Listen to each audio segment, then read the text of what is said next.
You walk into the village as the morning light begins to slant across the valley floor, catching the high edges of the peaks and leaving the lower pastures in a cool blue shadow. The path underfoot is packed earth and worn cobblestone, slightly damp from the night's dew, making your leather shoes sound with a soft, steady scuff against the ground. A stream runs somewhere to your left, hidden behind a line of older trees, and its water sounds like a quiet, continuous whispering that never quite becomes a voice. Further down the slope, cowbells drift upward in loose, scattered notes, each one a small bronze tone that rises, hangs for a moment, and fades into the thin air.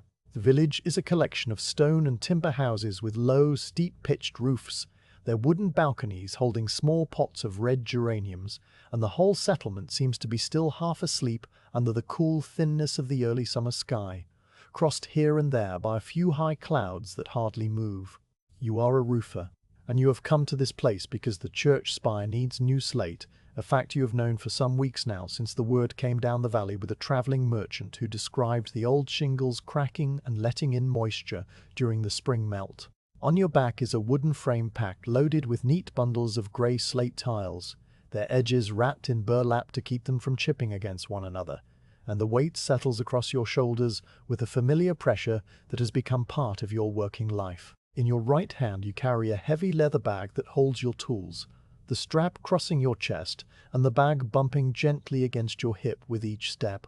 The tools inside make small, muffled sounds as they shift, the iron head of the slate hammer tapping once against the wooden handle of the straight edge, a sound so faint it is swallowed immediately by the wide open air of the valley. The church stands at the center of the village, its tall spire rising above the cluster of roofs like a finger pointing toward the pale sky. The main body of the building is whitewashed stone, and the morning light touches the walls in a way that makes them glow softly, not brightly, but with a kind of warm neutrality that holds the eye without demanding attention. The spire itself is steep and narrow, covered in old wooden shingles that have weathered to a silvery grey, and you can see even from this distance where some have warped and pulled away from the nails. A scaffold of rough-hewn planks and poles wraps around the spire in a series of platforms lashed together with hemp ropes that look dark with age and tar, and the whole structure seems to balance there with a quiet certainty, as if it has always been part of the church and simply appeared one morning without anyone noticing. You cross the small churchyard, passing through a low wooden gate whose hinges are silent, and the grass under the gate has been worn to bare earth by the passage of many feet over many years. The cobblestones inside the yard are uneven, tilted this way and that, with small patches of moss growing in the cracks where the sun rarely reaches. The air here smells of stone dust and something faintly sweet, perhaps old hay stored in a nearby barn, or the lingering scent of beeswax from the church's interior, seeping out through the cracks around the heavy oak door.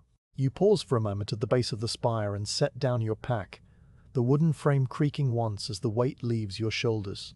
The leather bag you place beside it, and you straighten up slowly, feeling the muscles along your back stretch and settle into a new position.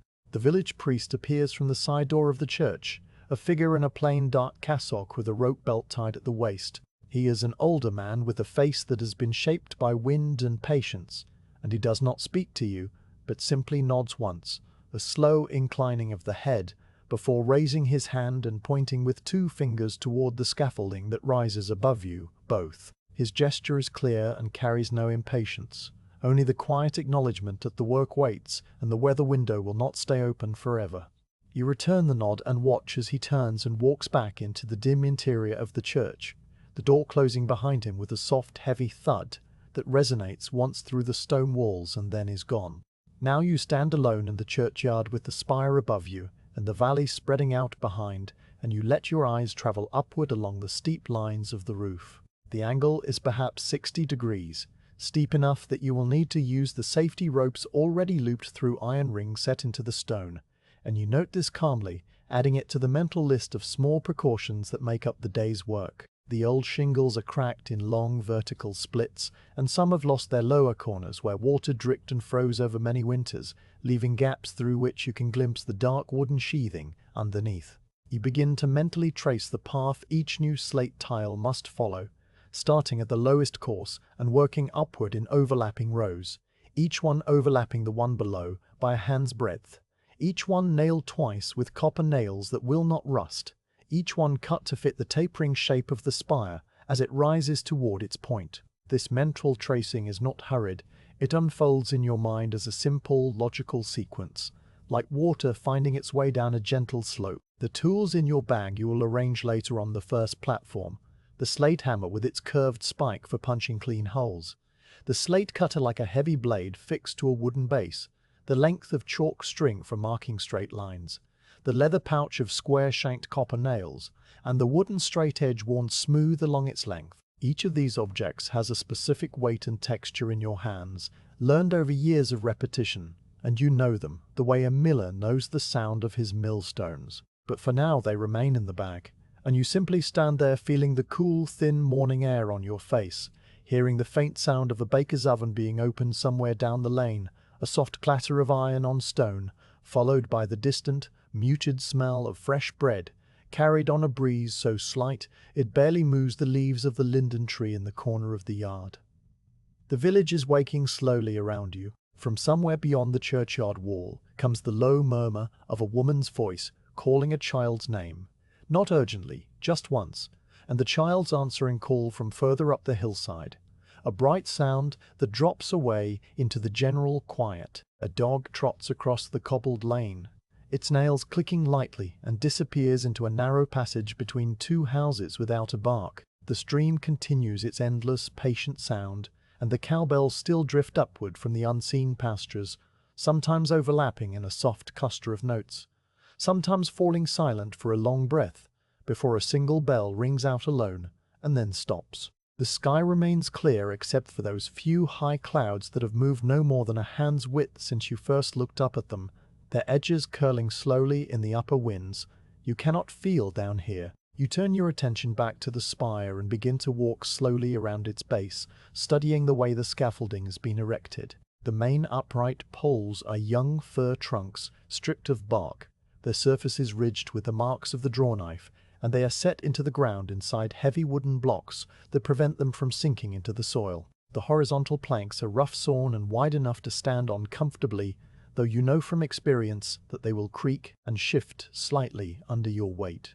The lashings are made of thick hemp rope wound in figure-8 patterns around the joints, the ends tucked back and knotted with a simple half-hitch that will not slip, and the whole structure has a smell of pine resin and rope tar that mingles with the clean mountain air and the faint incense from the church. You reach out and take hold of one of the uprights, feeling the cool, slightly damp wood under your palm, and you give it a gentle push. It does not move, or if it does, the movement is too small for you to detect, absorbed by the tight lashings and the solid ground. The cobblestones beneath your feet are worn smooth in the center of the path, and rougher at the edges where fewer footsteps fall, and you notice this without thinking about it very much, the same way you notice the lichen growing in a grey-green crust on the north side of the church wall, a patch of quiet color that has been there for decades and will be there long after you have finished the roof. You take a deep breath of the cool air and let it out slowly, watching the faint mist of your breath appear and then vanish almost at once, because the air is not truly cold, but only fresh with altitude. The sun has climbed a little higher now, and the shadow of the spire has shortened and moved slightly across the churchyard, the sharp line of the roof casting a dark shape on the pale stone of the building next door, a shape that will shift imperceptibly throughout the day as the earth turns under the fixed sun. You lift your pack again, settling the weight onto your shoulders with a practiced motion, and you pick up the tool bag in your other hand. The first task will be to carry everything up to the lowest scaffold platform and arrange your workspace there, sorting the slates and laying out the tools in the order you will need them. But there is no urgency in this moment, no sense that the work must begin right away, because the morning is long and the weather window is stable, the high pressure sitting over the Alps like a great invisible hand, holding back the clouds. You pause once more, looking up at the spire where the wooden shingles wait to be replaced, and you feel the calm weight of the task settle over you. A weight that is not heavy, but simply present, like the sound of the stream or the slow drift of the high clouds. Then you begin to climb, one hand on the ladder, one foot on the first rung, moving with the slow, steady rhythm that will carry you through the days to come. The ladder is a simple thing, made of two long fir poles with rungs lashed between them. and it leans against the lowest scaffold platform at an angle that feels steady without being quite vertical. You place one foot on the first rung and feel the wood take your weight with a faint compression, a tiny settling sound that is more felt through the sole of your shoe than heard. Your right hand holds the frame pack strap to keep it from swinging, and your left hand moves upward from rung to rung, the wood smooth and polished by the grip of those who climbed here before you. Perhaps the men who built this scaffold a week ago, or perhaps the hands of a bell ringer who checked the ropes last spring. The climb is not high at first, only 12 rungs to the initial platform, but the air seems to thin slightly with each step, growing more open and less sheltered than the air in the churchyard below. When you reach the platform, you swing your right leg over the edge and plant your foot on the wide plank, then pull yourself upright and stand in the full morning light that now touches the upper part of the spire without any shadows from the surrounding buildings to block it. The platform is a rectangle of 3 planks laid side by side, their edges not quite flush, leaving gaps narrow enough that a slate could not slip through, but wide enough that you can see the cobblestones far below between them. The planks are rough sawn pine, still showing the circular tooth marks of the saw that shaped them, and under your feet they give off a clean, dry scent of wood that has been warmed by the sun. The whole scaffold creaks once as you shift your weight, a sound that is low and prolonged, like an old door opening very slowly, and then it falls silent again as the hemp ropes adjust to the new load. You lower yourself to one knee and set down the tool bag first, then swing the frame pack from your shoulders and lay it carefully across the planks with the bundles of slate still tied in place. The position gives you a moment to look around, and what you see is the valley opening out below you, in a way it could not from the ground. The churchyard lies directly beneath, a small tidy square of worn grass and tilted stones, and beyond it the village roofs form a patchwork of dark wooden shingles and pale thatch, each roof with its own particular pitch and size. The lane winds between the houses like a thread of grey ribbon, and you can trace its path all the way to the stone bridge that crosses the river at the far end of the settlement. The river itself is a flat line of reflected sky, moving without hurry through the meadows, its surface broken here and there by a rock that makes a small white riffle of water no larger than a hand. On the far side of the valley, the fields rise in terraced strips of green crops and brown ploughed earth, each strip marked by low stone walls that run in long horizontal lines across the slope.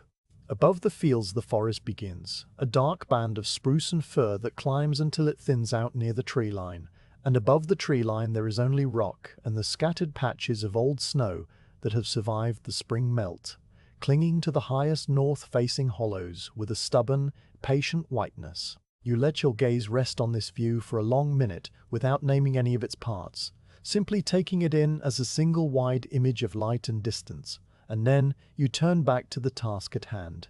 The first thing you do on the platform is clear a space for your tools, sweeping away a few dry fir needles and a small drift of dust that has gathered in the corner where the plank meets the upright pole. You sweep with the edge of your hand a few slow passes that push the debris over the edge, where it falls lightly and disappears into the air without a sound.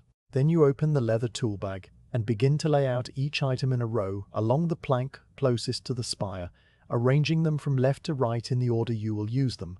The slate hammer comes out first. It has a head of dark iron, one face flat and slightly polished from striking thousands of nails, the other face tapering into a curved spike that is used for punching clean holes through the slate when a tile needs to be trimmed to fit an odd angle. The handle is ash wood, stained deep brown from the oil of your palm over many seasons, and there is a small crack near the base of the handle that you have wrapped with a strip of leather to keep it from spreading, a repair you made on a winter evening by the fire and have not needed to redo since. You set the hammer down with the head resting on the wood and the handle pointing toward your right hand. Next comes the slate cutter, a tool that looks something like a heavy knife blade set on a hinge and mounted to a flat wooden base. The blade is curved at the cutting edge and rises when you lift its wooden handle, then falls with a sharp, clean action when you bring it down, shearing the slate along a scored line. The base is oak and has a groove worn into it from the passage of countless tile edges, a groove that is exactly the width of the slate's use. You place the cutter to the left of the hammer, its base flat and steady on the plank. The chalked string follows, a length of twisted cotton that lives inside a small wooden box with a hole at one end. The string is pulled through the box and coated with fine blue chalk each time, and when you snap it against a surface, it leaves a perfectly straight line of color that guides your cuts. The box is made of beech and has a small brass crank on the side for winding the string back in, a crank that glints once in the sun as you set the box down beside the cutter. The leather pouch of copper nails you place next, pulling open its drawstring top and pouring a handful into your palm just to feel the cool, light weight of them. The nails are square in cross-section rather than round, each one about the length of your thumb from the first knuckle to the tip, and they have small, flat heads that will sit flush against the slate surface without cracking it. Copper is soft and will not rust, will not leave orange stains on the grey stone, and you have used these same nails on many roofs in many valleys, each roof now holding its thousands of small copper anchors against the wind. You pour the handful back into the pouch with a soft rattling sound, and set the pouch down where your left hand can reach it easily. The last tool is the straight edge, a plain wooden ruler of beech with no markings on it, only a true straight edge that you check by holding it to your eye and looking along its length. A quick habit that tells you it has not warped in the damp mountain air. The straight edge is worn smooth along both faces, and one end has a small notch where a nail once bit into it by accident, a tiny scar that does not affect its use. You place it gently across the top of the other tools, a finishing line to the arrangement. With the tools in place, you turn your attention to the slates themselves.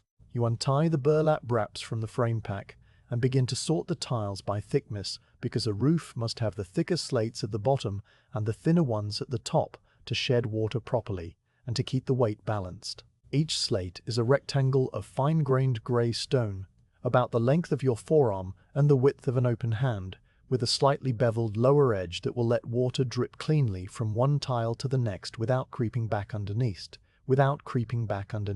The surface of each tile has a subtle texture, not rough exactly, but not polished either, a natural cleft surface that catches the light in a soft, even way. As you handle them, you notice the tiny variations in color. Some slates, a cool blue-gray, some a warmer gray with faint hints of brown, some marked with darker bands where ancient sediment settled in layers at the bottom of a sea that no longer exists. You stack the thickest slates on your left, the medium ones in the center, and the thin ones on your right, building 3 tidy piles that lean slightly against the scaffolding upright for support.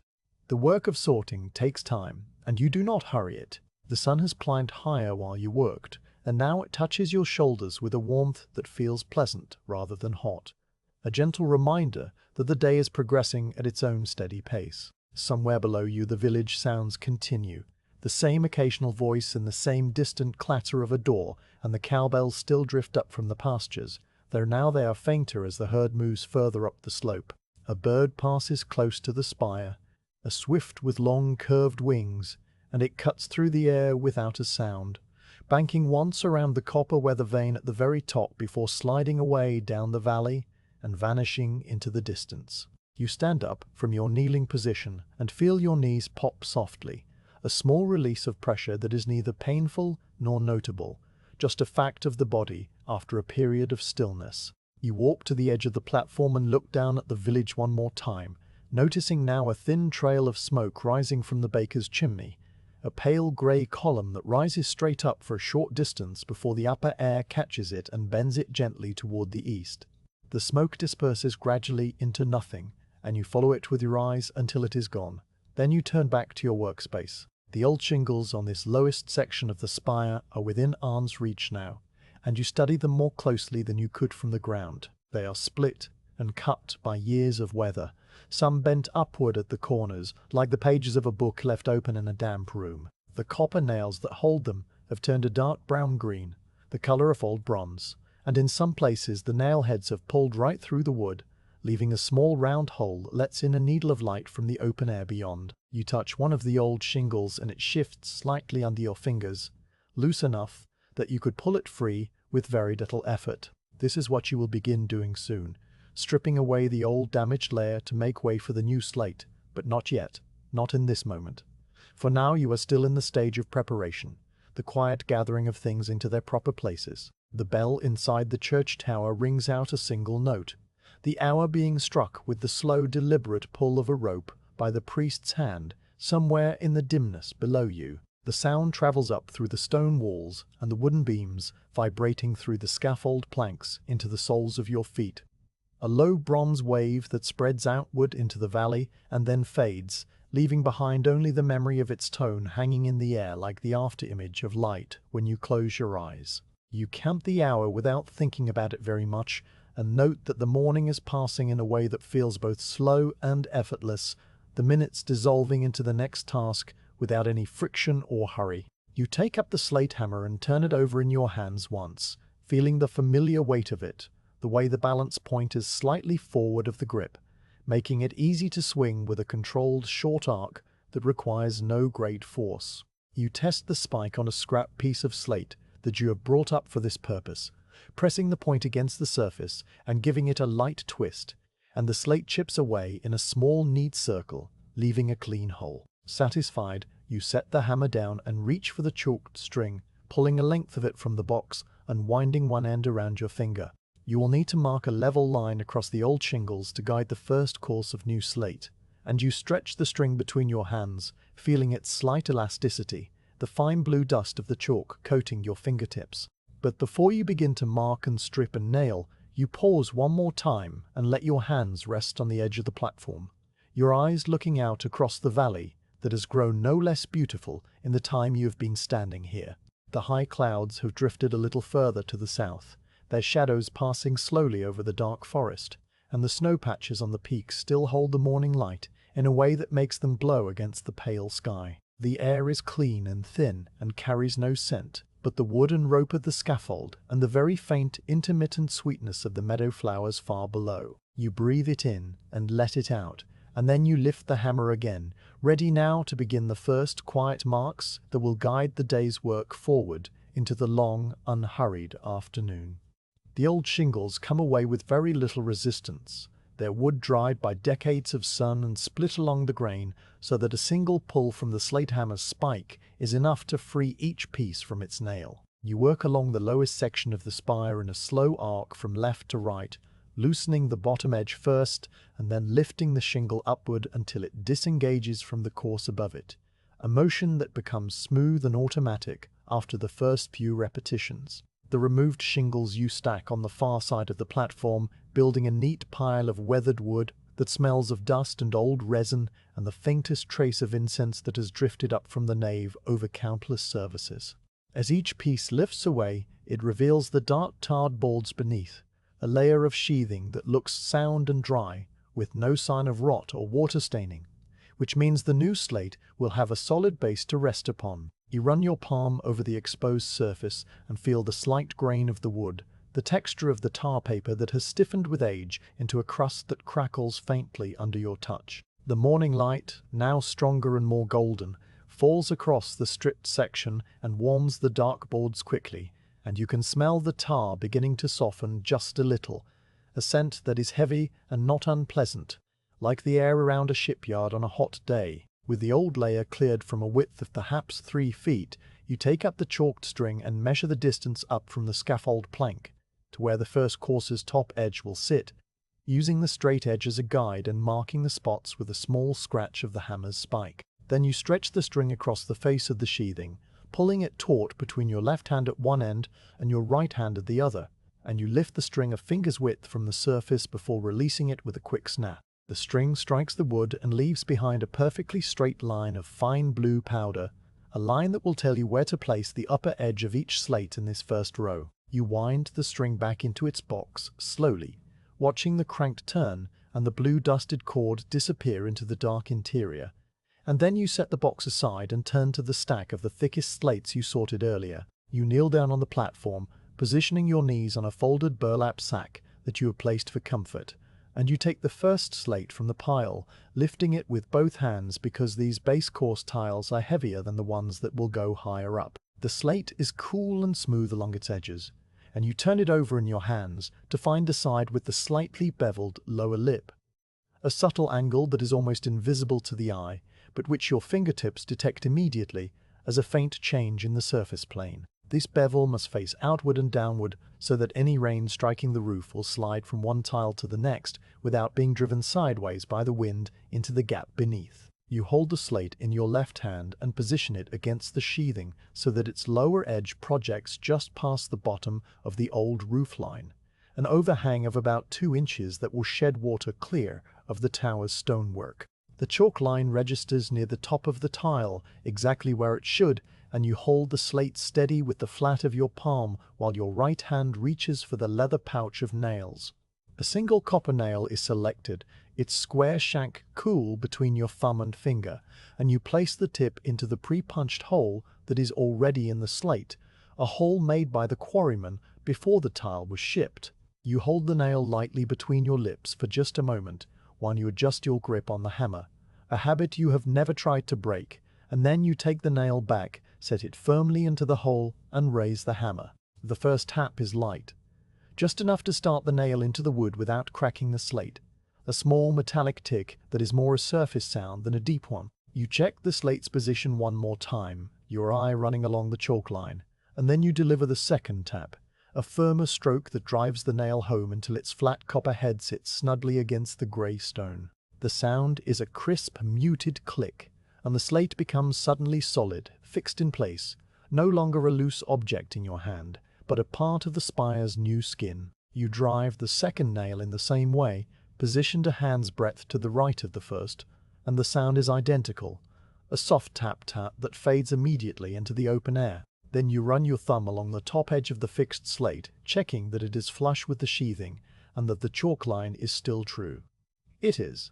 You reach for the next slate and begin the process again, kneeling there on the burlap with the sun warming the back of your neck and the valley spread out behind you like a painting that never needs to be looked at because it will still be there whenever you decide to turn your head. The second slate must overlap the first by a small amount, the width of 2 fingers, so that water running sideways along a seam will never find a direct path to the underlayment. You measure this overlap visually, using the straight edge only once every 5 or 6 slates to confirm that your eye has not drifted, and each time the straight edge tells you the same thing, that the overlap is consistent and the line is holding true. The third slate follows the second, then the fourth, and soon a row of new grey tiles begins to stretch across the base of the spire, their surfaces catching the light in a uniform band that contrasts with the dark, strict sheathing above. Your hands move through the steps without hurry or hesitation, taking the slate, turning it for the bevel, positioning it against the board, holding the nail, tapping twice, driving the second nail, then pausing for a breath before reaching for the next. The rhythm is as steady as the turning of a water wheel, and it fills the morning with a quiet, repetitive music that is made of small sounds and long silences. The sun climbs higher, and the shadow of the spire shortens on the churchyard below. You can feel the warmth moving across your shoulders and then down your back as the angle changes, and when you pause to wipe the dust from your hands onto a rag tucked into your belt, you notice that the high clouds have now drifted entirely away, leaving the sky a clean, pale blue that holds no threat of rain. The weather window is holding, as the older folk in the village said it would, and you feel no urgency because there is nothing to be done about the weather except to work within it while it lasts. You resume your position and continue the course, moving now toward the corner where the spire's 8 faces meet at a slight angle, a place where the slates will need to be cut to fit the tapering line. When you reach the corner, you stop and take up the slate cutter, setting the base on the platform and lifting its heavy blade with a creak of the hinge. You mark the tile with the chalked string first, snapping a diagonal line that matches the angle of the corner, and then you place the slate onto the cutter's bed with the line aligned under the blade's path. The handle comes down with a smooth, steady pressure, not a chopping motion but a gradual increase of force that shears the slate cleanly along the pre-scored line. The sound a low grinding crunch that lasts barely a second. A small piece of waste slate drops onto the platform, and you pick it up and place it in a separate pile, because the scraps may be useful later for filling small gaps higher on the roof. The cut edge has a sharpness to it, and you run your thumb quickly along it to check for any burrs that might crack under a nail, finding none. Then you punch a new nail hole with the spike of the hammer, giving the handle a quick twist, and the slate is ready to be set in its place at the corner. You position it carefully, aligning the cut edge with the angle of the spire, and you nail it home with the same two-tap rhythm. The sound no different from any of the others. The corner slate marks a natural pause in the work, and you sit back on your heels and let your hands rest on your thighs for a moment. The everyday heroes, growing warmer now, not hot, but comfortably mild, and a very light breeze has begun to move across the platform, just enough to stir the stray strands of hair at your temples and carry away the fine dust that has settled on the shoulders of your tunic. You can hear the distant sound of the river more clearly now, a steady hiss that rises and falls with some quality of the air that you do not try to understand, and the cowbells have fallen silent as the herd has moved out of earshot into some higher fold of the valley. Inside the church below, the priest is moving around the altar with soft, nearly soundless steps, and you can just detect the muted thump of a kneeler being lowered, and then the faint, sweet smell of candle wax rising through the gaps in the tower's wooden ceiling. The world feels very still, as if the village and the valley and the mountains are all holding their breath together, and you are a single small figure, suspended between the earth and the sky, performing a task that has been performed in these valleys for hundreds of years. You return to the work after a minute or two, and you begin the second course of slates, which will sit above the first and overlap it by the required 2 inches. The second course uses tiles of the same thickness, and you bring a fresh bundle up from the frame pack, untying the burlap and sorting through the pile to find pieces that match the color of those already laid. The act of lifting each slate, turning it, positioning it, nailing it, continues in its quiet loop, and the new row begins to grow above the first, the grey surface of the roof extending upward by slow, careful increments. You measure the overlap with your fingers now, a quick spread of the thumb and forefinger that has become an automatic gesture, and you check the chalk line every few slates to ensure the course remains level. It does, because your hands have done this work so many times that they know level without being told. The bell strikes the next hour, 2 notes this time, deep and resonant, and the sound rolls out across the valley and into the high passes where the snow still waits for a summer that will never quite reach it. You pause and listen until the last echo has faded into the forest, and then you wipe the dust from your brow with the back of your wrist and reach for the next slate. The day is moving along its arc now, the morning sliding into early afternoon, and the light has begun to change from the bright gold of morning to a flatter, whiter tone that makes the shadows shorter and the colors of the village roofs more muted. You notice this without comment, the same way you notice that your hands have grown a little tired in the fine muscles between the thumb and forefinger, a tiredness that is familiar and not uncomfortable, more a mild warmth than an ache. The second course reaches the corner, and you cut another tile, this one at a slightly narrower angle as the spire begins its gradual taper, and the scrap you save is smaller than the last, a thin wedge of grey stone that you hold up to the light and then set aside. The work of cutting is slower than the work of nailing, and you give it the same unhurried attention, measuring the line twice and making the cut with the same steady pressure, the blade shearing through the slate with a sound that is deeper and more solid than the click of the nails. When the corner tile is fixed in place, you run the straight edge along the whole length of the 2 courses, checking for any deviation, and the edge lies flat against all the slates without rocking or showing gaps, which tells you that the roof is true and the water will run cleanly down its face. By the time the second course is complete, the shadow of the spire has shifted entirely off the churchyard and is now falling across the lane, a long dark shape that covers the cobblestones in the front of the baker's shop where you saw the thin trail of smoke earlier. The warmth of the afternoon has brought out the smell of the meadow flowers more strongly now, a faint sweetness that mixes with the pine resin of the scaffold and the clean mineral smell of the new slate. You climb down from the platform to collect more bundles of slate from the ground because the frame pack is empty, and your legs feel the stretch of the ladder's rungs in a way that is pleasant after kneeling for so long. The churchyard grass is warm under your feet, and a small brown bird flits from the linden tree to the wall and watches you with a bright, indifferent eye before flying off toward the river. You carry the new bundles up one at a time, 3 trips in all, and on the final climb you notice that the platform has grown warm where the sun has been striking it directly, the wood radiating a gentle heat that you can feel through the soles of your shoes. You stack the new slates beside the remaining pile and take a moment to drink from the leather water bottle that hangs from a nail on the scaffold upright. The water is cool and tastes faintly of the tin lining, a clean metallic taste that quenches thirst without offering any sweetness. You replace the bottle and stand for a minute at the edge of the platform, looking out at the valley that has grown no less peaceful for the passage of the hours. The river still winding its silver course, and the terraced fields still holding their neat patterns of green and brown.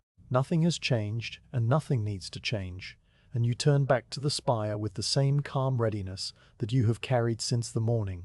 The first tiles at the base are now fixed and solid, 2 full courses of grey slate that will act as the foundation for all the courses to come, and you run your hand over them one more time, feeling the slight texture of the stone and the coolness of the copper nail heads, each one a tiny point of slightly different temperature than the slate around it.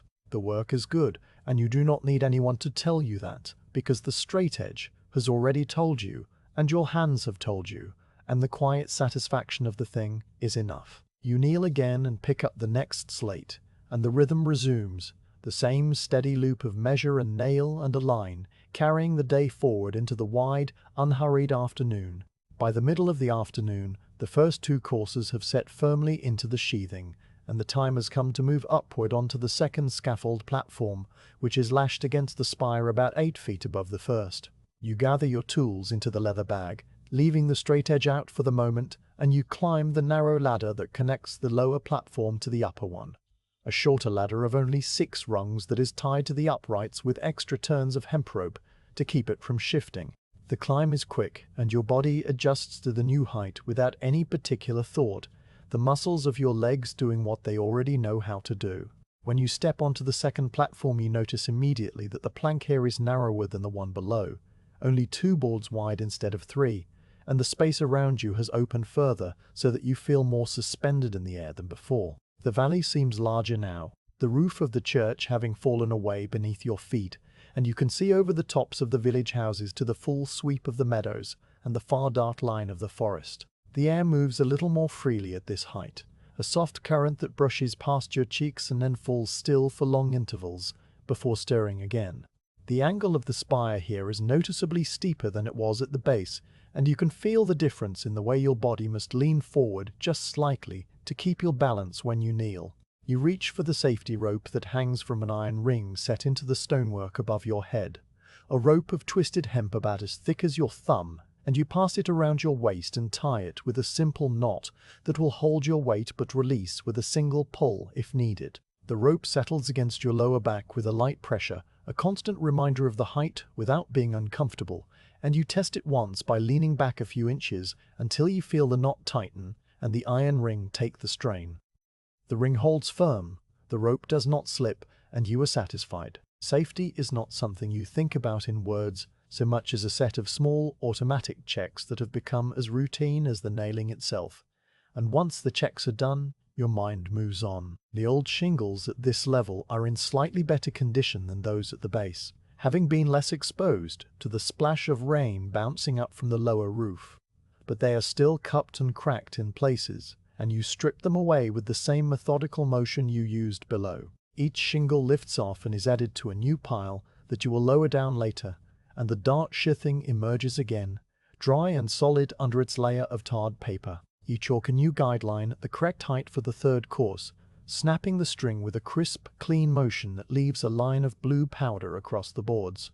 The blue dust catches the light for a moment before settling into the grain of the wood, and you coil the string back into its box and set it aside. The slates for this section are the medium thickness ones you sorted earlier, and you have carried a fresh bundle up with you on your last climb.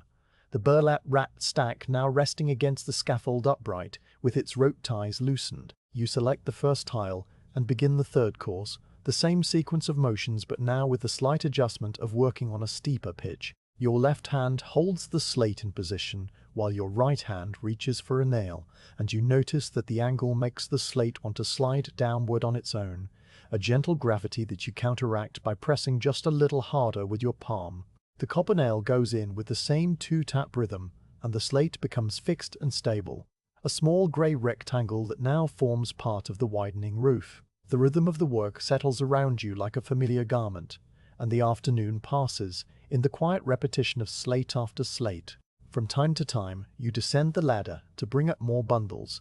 the frame pack resting on your shoulders as you climb with the careful, measured steps of someone who has done this on 100 other roofs.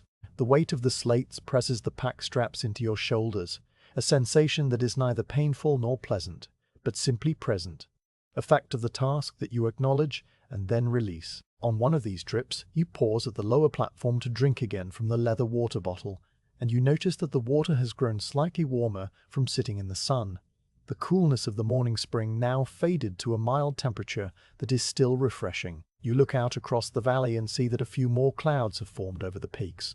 Not the high, thin clouds of the morning, but slightly lower, fluffier ones that are building slowly over the ridges. They are still white and scattered, no threat of rain, and you watch them for a moment before climbing back to the upper platform. By the time the third course is complete, the sun has moved well into the western half of the sky, and the light has begun to take on the deeper amber quality of late afternoon. The shadows of the scaffold poles stretch across the new slate in long slanting lines, and the warmth of the day has mellowed into something softer that sits on your skin without weight. The valley below is quieter now, the morning sounds of the village having given way to the stiller sounds of afternoon, the occasional creak of a wagon axle or the distant bark of a dog, but mostly just the rustle of the breeze in the linden tree and the ever-present hiss of the river.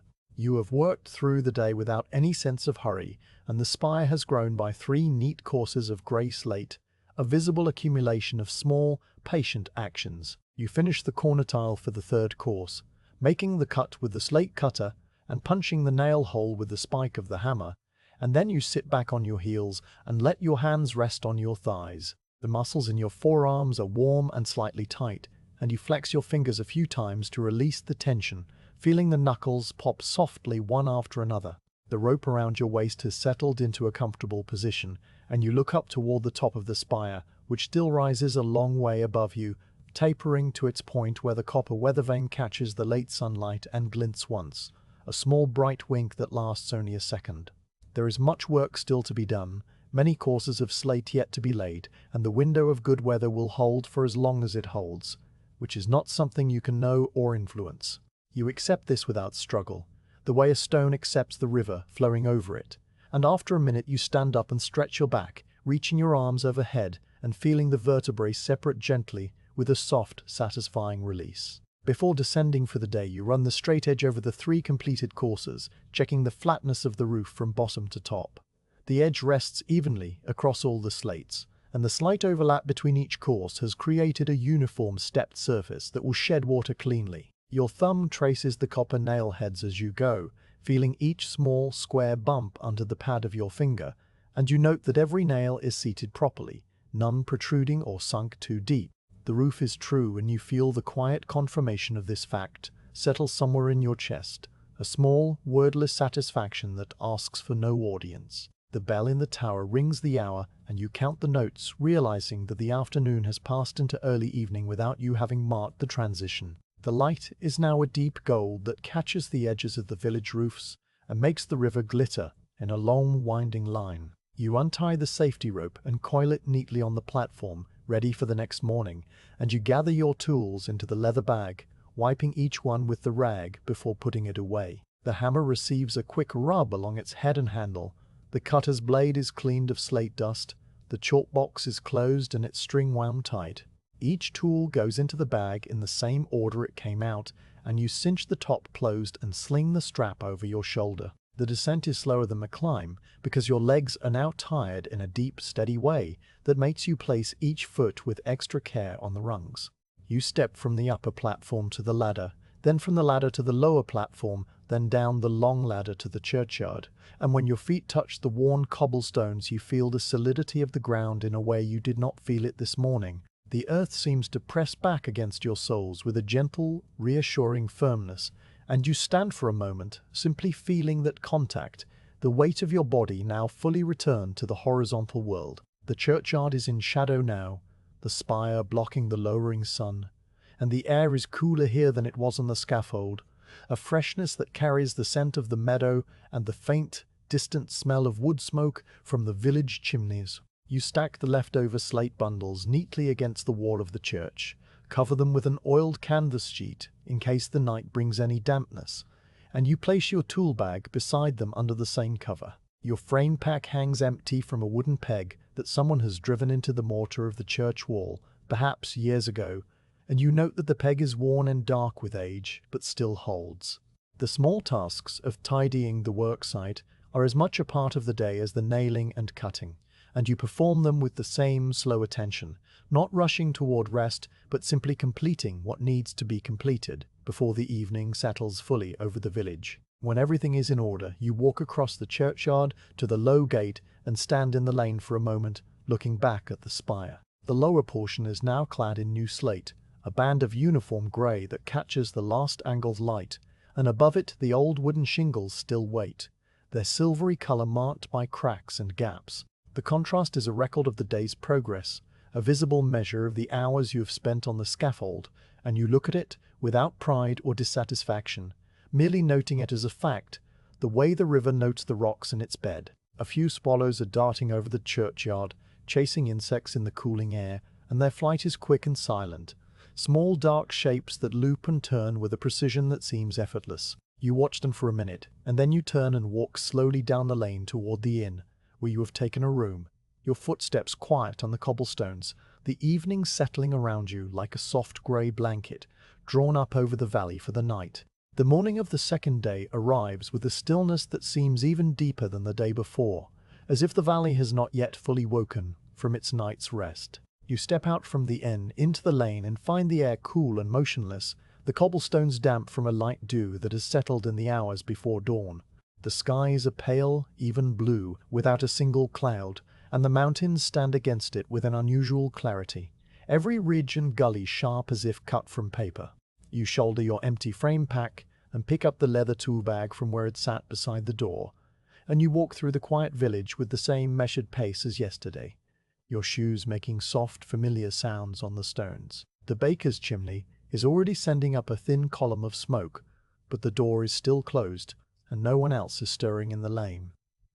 Even the stream seems quieter, its voice reduced to a low, continuous murmur beneath the silence. At the churchyard, the scaffold waits exactly as you left it, the new slate on the lower courses catching the early light with a faint, pearly sheen. You remove the oiled canvas from the slate bundles and check that no dampness crept in during the night. Running your palm over the surface of the top tile in each stack, the stone is dry and cool, and you nod once to yourself, a small internal confirmation before lifting a bundle and beginning the climb. The ladder feels familiar now, the rungs known to your feet, and you ascend without hesitation, passing the first platform and continuing up to the second, where the safety rope still lies coiled neatly. You tie the rope around your waist and settle into the workspace, arranging the tools from the bag in their usual row, and you begin the fourth course as the sun clears the eastern ridge and pours a sudden, generous warmth across the entire valley. The morning's work flows in the same quiet current. You strip away old shingles, chalk a new line, and begin laying the medium-thickness slates along the steepening face of the spire. Your hands repeat their learned motions, and the hours pass with no more disturbance than the occasional call of a chough from the high crags, or the distant muffled sound of the village waking far below. The air warms steadily as the sun climbs, and by the time you have finished the fourth course and moved up to the third scaffold platform for the fifth, the day has shifted from cool morning into a full, bright heat. The platform here is higher still, and the angle of the spire keeps you leaning forward against the rope, but you notice the heat now in a way you did not earlier, a weight that presses softly against your shoulders and the top of your head, reflected from the new slate until the air around you seems to shimmer slightly at the edges of your vision. It is this mounting warmth that tells you without any clock or bell that the middle of the day has arrived. The sun stands nearly overhead, and the shadow of the spire has shrunk to a small dark pool directly beneath the tower. The wooden planks under your knees have grown hot to the touch, and the tarred ropes give off a faint, drowsy smell that mixes with the dry scent of the slate dust. You finish the tile you are working on, setting the second nail with 2 soft taps, and then you sit back on your heels and let the hammer rest on the plank. Your skin feels tight and warm, a fine layer of perspiration cooling on your forehead whenever the lightest breath of air stirs across the platform. You untie the safety rope and coil it slowly, Then descend the ladders, one at a time, until your feet meet the churchyard cobblestones, which are now warm enough to feel through the soles of your shoes. You walk around to the north side of the church, where the spire casts a narrow band of deep shade against the whitewashed wall, and you find a spot where the grass grows thick and soft, a small triangle of cool green that the sun will not reach for another hour at least. You lower yourself to the ground with a quiet sigh, your back against the stone, and you stretch your legs out in front of you, feeling the muscles along your thighs and calves release their long-held tension. The leather water bottle is in your hand, and you drink from it slowly, letting the water, still cool from the inn's deep well, fill your mouth and throat in small, unhurried swallows. The liquid tastes of minerals and the faintest memory of the tin lining, and it washes away the dry slate dust that has settled on your tongue. You set the bottle down in the grass beside you, and close your eyes for a moment, not to sleep, but simply to rest them from the brightness, and the darkness behind your lids is a soft, reddish-brown glow, punctuated by the faint pulsing of your own blood. The midday quiet in the village is a different quality of silence from the morning. It is thicker and more profound, as if every living thing has paused in its task to wait out the heaviest hour. No dogs bark, no children call.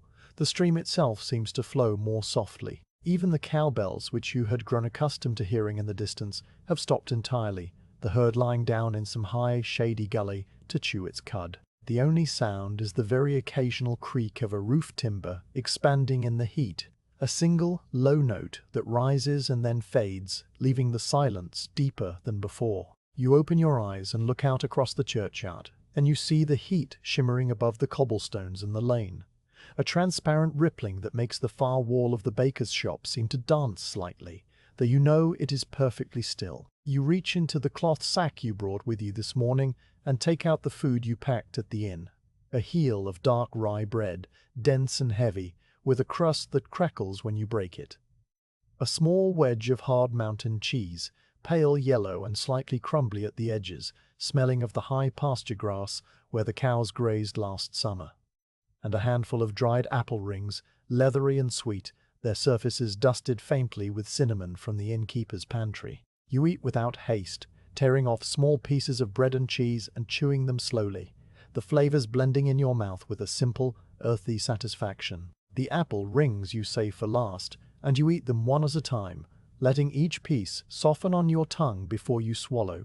A few crumbs fall into the grass, and a small brown ant investigates them, its antennae waving, before carrying off a morsel many times its own size, with a determination that you watch without thought, your mind drifting in the warmth. The spire rises above you, its new slates glowing softly in the sun, and you let your gaze travel up along the steep lines of the roof to the point where the old shingles still wait. Already the contrast between the old and new is striking, a broad band of clean grey below and the weathered silver-brown above, and you trace the boundary with your eyes, calculating without urgency the number of courses that remain. There are many, but the number does not trouble you. The number is simply a fact, much like the fact of the heat, or the fact of the ant, or the fact of the distant mountain peaks wearing their small caps of old snow. You drink again from the water bottle, and then you lean your head back against the cool stone and let your thoughts settle into a quiet, formless state, not quite thinking and not quite sleeping, but hovering somewhere in between, where time seems to stretch out gently, like a cat in a patch of sun. A butterfly passes through the shade, a small blue one with wings that flash a brighter color when they catch the light at the edge of the shadow. It flutters once around the linden tree and then drifts away over the wall, and you follow it with your eyes until it becomes a tiny speck of blue, and then nothing. The stone at your back has grown warm now from the contact with your body, and you shift slightly to find a cooler spot, the grass rustling under you with a dry, papery sound. The scent of the meadow flowers is stronger now, released by the heat, and it mixes with the faint, dusty smell of the church wall and the distant, clean odor of the pine forest on the upper slopes. All these smells settle around you in layers, and you breathe them in without naming any of them, letting them be simply air. After a time you become aware that the sun has moved enough to touch your left foot with a sliver of bright light, and you draw your foot back into the shade without opening your eyes. The warmth on your skin was not painful, only a gentle reminder that the world is still turning, and that the break cannot last forever, because the work is waiting, and the weather window, while still holding, is not infinite. You let this thought drift through your mind and then out again, like a leaf floating on a slow current, and you remain seated for another long minute, feeling the weight of your own body against the earth and the steady, unhurried beat of your heart. When you finally open your eyes and sit forward, the world seems to have softened around the edges, the light less harsh than before, the air carrying the first faint hint of the afternoon's gradual cooling. You pack away the remains of your meal, the cloth sack now holding only crumbs and the apple cores that you will toss into the meadow for the birds, and you rise to your feet with a slow, deliberate motion that stretches the muscles along your back and legs. The break has done its work, and the tiredness you felt at the end of the morning has settled into a manageable, low-level hum, present but not limiting. You pick up the water bottle and take one last swallow before hanging it on the nail at the base of the scaffold. Then you retrace your steps around the church, the sun now striking fully on the south side, so that you pass from cool shadow into bright immediate warmth and back into the shadow of the spire as you reach the ladder. The transition is like moving through layers of water, and you feel it on your skin without comment. The climb back up is slower this time, your legs still heavy from the morning's work, but moving with the practiced ease that comes from repetition. You reach the top platform and find that the shade of the spire now falls across a portion of the workspace, and you position yourself in that shade with a small practical gratitude.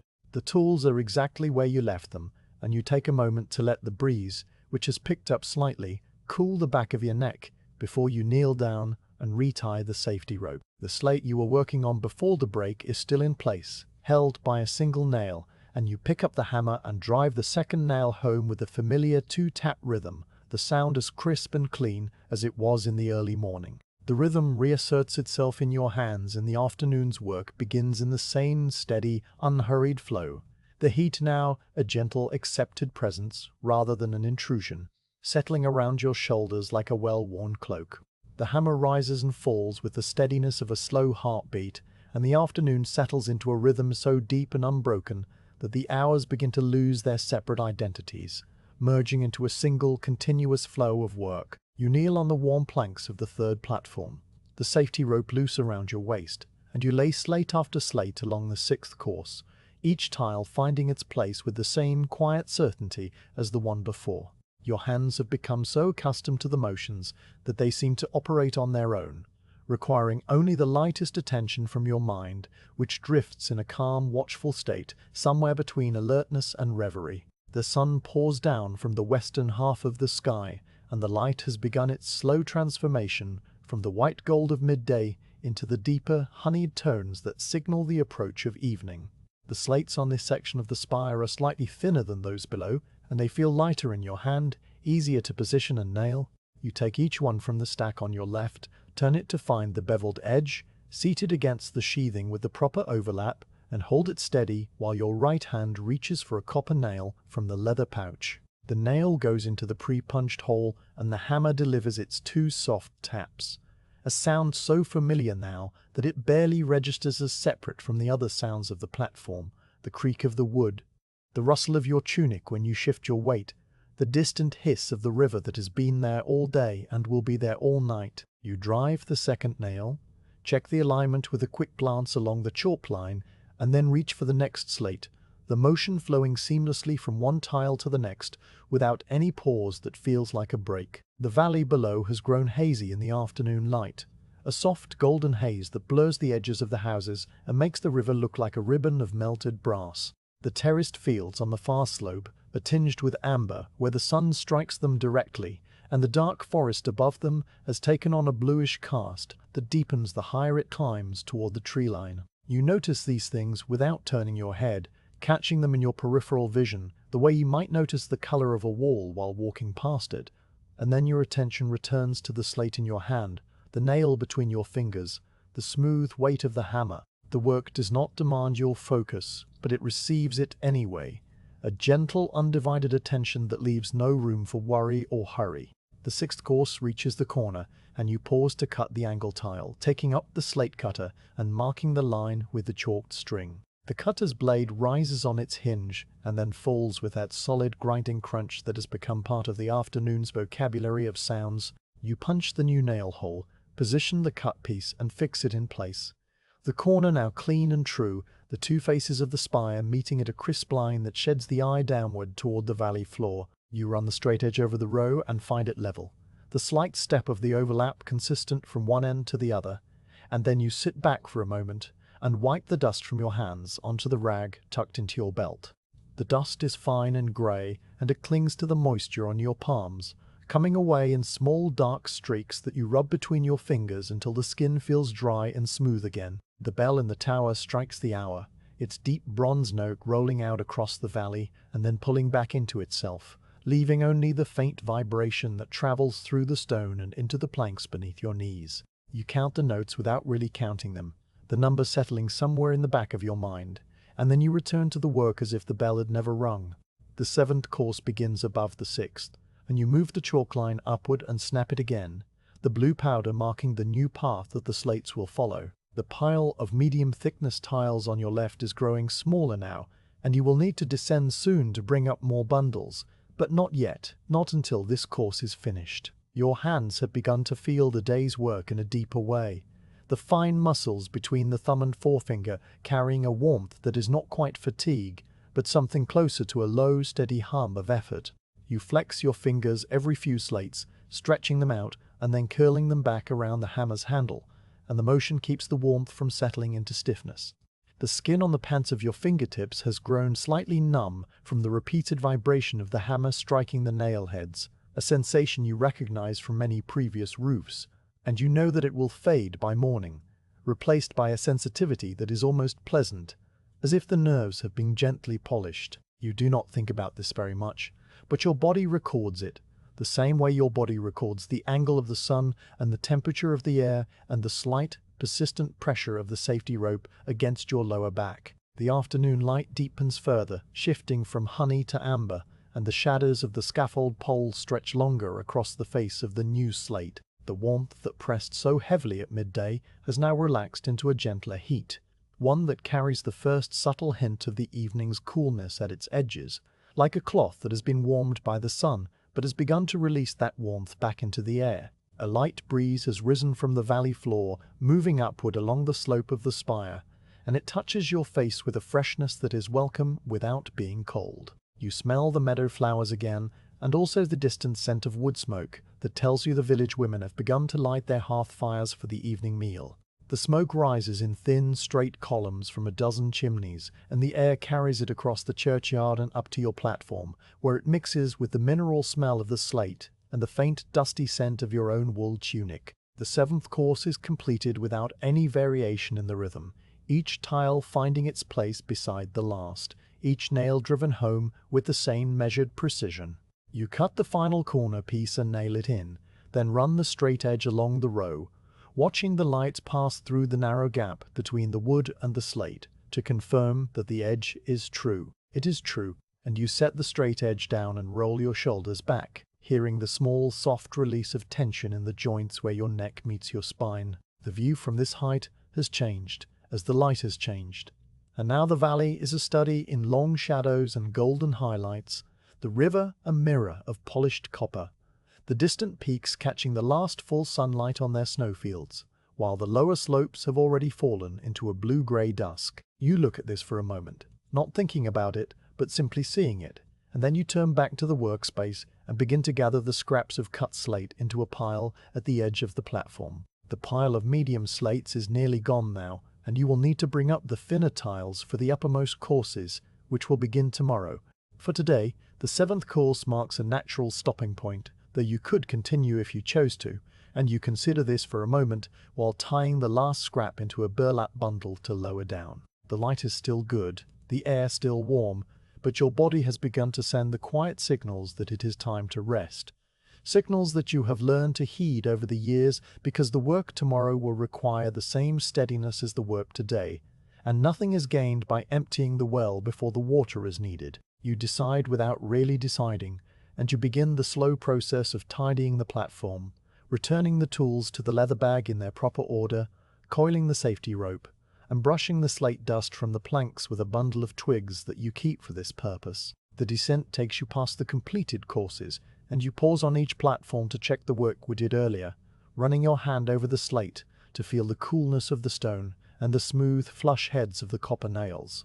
The lower courses still hold the warmth of the day, the slate slightly above the temperature of the air, but by morning they will be cool again, contracted to their resting state and ready to face the sun's next climb across the sky. When your feet touch the cobblestones, you stand for a moment in the long shadow of the spire, feeling the solid ground and the cool air that has pooled in the churchyard, and you drink the last of the water from the leather bottle, tilting your head back and letting the final swallows wash the taste of dust from your mouth. The evening is settling over the village now, and the day's work is complete. 7 courses of new slate reaching upward into the amber light. A quiet monument to the slow accumulation of small, unhurried actions performed one after another under the wide alpine sky. The third morning comes without sunlight, wrapped instead in a soft, heavy mist that has settled into the valley overnight and shows no sign of lifting with the dawn. You wake to the sound of silence, a deeper silence than the previous mornings, because the mist muffles everything, swallowing the distant noises and leaving only the immediate creak of the inn's roof timbers and the faint drip of condensed moisture falling from the eaves. When you step outside, you find the lane transformed into a tunnel of grey-white air, the houses on either side reduced to dim shapes that appear and disappear as the mist shifts in slow, weightless currents. The cobblestones are dark with dampness, and your shoes make a soft, wet sound as you walk, a sound that seems to travel no further than your own ears before the mist absorbs it. You cannot see the mountains at all, nor the forest, nor even the church spire until you are nearly at the gate, and then it looms above you suddenly, a tall shadow in the grey that seems to float without a base. The scaffold is beaded with moisture, every plank and upright glistening with a fine, even coat of dew that has not yet begun to dry. You touch one of the poles, and your fingers come away wet, the water cool and clean, carrying the faint taste of the pine resin it has drawn from the wood. The ropes are dark with absorbed dampness and have tightened slightly overnight, so that the whole structure feels even more rigid than before. The lashings set hard and unyielding. The air itself is cool, without being cold, and it presses against your cheeks with a soft, moist weight that clings to your skin and to the fibers of your wool tunic. You stand at the base of the ladder and look up, but the top of the spire disappears into the mist after only 30 feet. The copper weather vane lost somewhere in the grey, and the height feels both less and more than before. Less because you cannot see it, and more because your imagination fills the unseen space with a vague, silent vastness. You uncover the slate bundles and find them slick with moisture, each tile coated in a thin film of water that makes the grey stone appear darker, almost charcoal in colour, with a glossy sheen where the lightest touch of diffused light catches the surface. The slates are heavier now because of the water weight, and they are cool and slippery in your hands, requiring a firmer grip. You take a dry scrap of cloth from your bag, a piece of old linen that you keep for cleaning your tools, and you tuck it into your belt where it will be easy to reach. Then you load the frame pack with a smaller bundle than usual, because the dampness makes each trip feel longer, and you begin the climb, your hands closing around the wet rungs and feeling the water squeeze out of the wood under your grip. On the first platform you pause and wipe your face with the cloth, the moisture on your skin a mixture of mist and the faint perspiration that the climb has raised.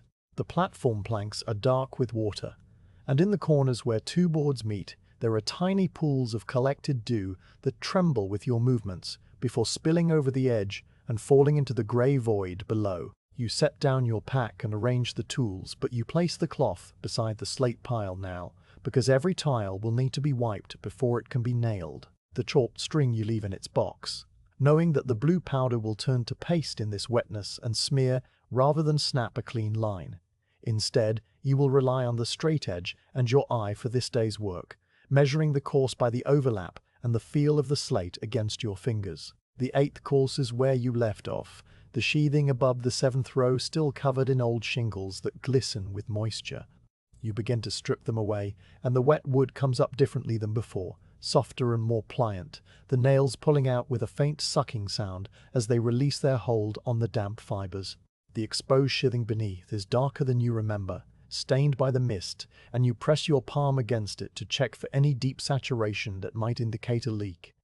It is only surface damp, the tarred paper still waxy and intact, and you are satisfied. You take the first slate from the pile and wipe it carefully with the cloth, turning it over to dry both faces, though the effort is almost symbolic because the moisture in the air will recoat it within minutes. Still, the slate feels better in your hand when it is not slippery, and you position it against the sheathing with the proper overlap, holding it firmly while your fingers find a nail. The hammer's first tap is muffled, a soft, dull thud rather than the crisp click of a dry day, and the sound seems to fall away immediately into the mist without echoing at all. The second tap is equally subdued, and the nail drives home with the same muted resistance, the copper sliding into the damp wood with a friction that is different from before, not harder, but somehow quieter, as though everything has been wrapped in a layer of felt.